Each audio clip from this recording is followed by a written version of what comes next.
Jo sóc la Jana Sais i avui us explicaré una mica sobre el meu treball de recerca anomenat Para, Pensa, Compra, que tracta d'un estudi sobre les tendències de consum dels adolescents.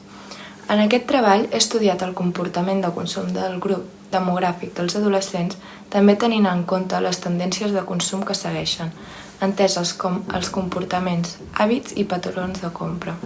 S'han explicat també de forma col·lateral dues de les tendències de consum més presents en la vida dels adolescents i que són de les més perjudicials, sobretot en l'àmbit psicològic i també mediambiental, que són les tendències del consumisme i el marxisme.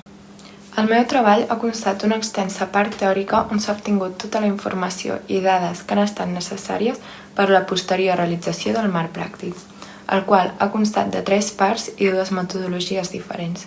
Les 2 primeres parts han estat les més analítiques, centrades en les entrevistes i enquestes, utilitzant la metodologia qualitativa i quantitativa respectivament. Les entrevistes han estat realitzades a 5 persones diferents per les seves característiques socials, personals i professionals per tal d'aconseguir una visió i perspectiva més àmplia. I es van dur a terme 2 enquestes amb diferents preguntes dirigides als adolescents i una altra dirigida als adults. L'altra secció del marc pràctic ha consistit en la creació d'una campanya publicitària a partir de la realització d'una pàgina web per poder brindar informació i ajuda a tots aquells que vulguin o necessitin fer un consum més conscient.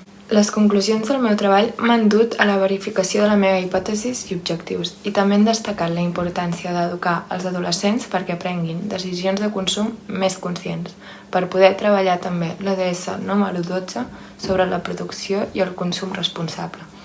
A partir d'aquest treball he adquirit una visió més profunda de la societat i dels seus mecanismes de consum.